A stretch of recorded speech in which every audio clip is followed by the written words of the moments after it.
Buxorodagi 6-yil Said Amir Hilolga topshiradilar. Said Amir Hilol qabrlari mana 5 kilometr quyida.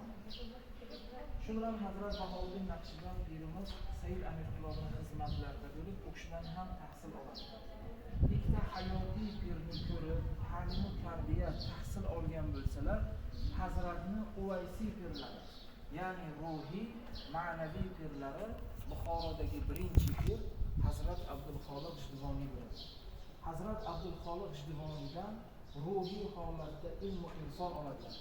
Aynan zikri maxfiy, zikri qalbini Hazrat Abdulxoliq G'ijduvoniydan o'rganadilar.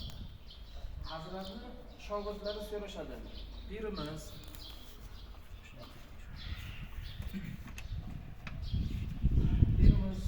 sizdan oldin o'tgan tariqat ahllari, siz bilan bir davrda yashayotgan tariqat ahllari zikri jahriy aytishyapti, ya'ni zikrni baland ovozda aytishyapti. Barchamiz kinolarda, filmlarda tarixda o'tganmiz. Darveshona hayot kechirishgan tariqat ahllari qishloq-maqishloq, shahar-shahar, yurt-yurt kezishgan.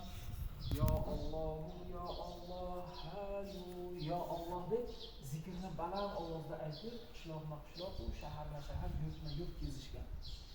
Hazratdan shogirdlari so'rashadiki, siz esa zikrni maxfiy aytyapsiz, qalban aytyapsiz.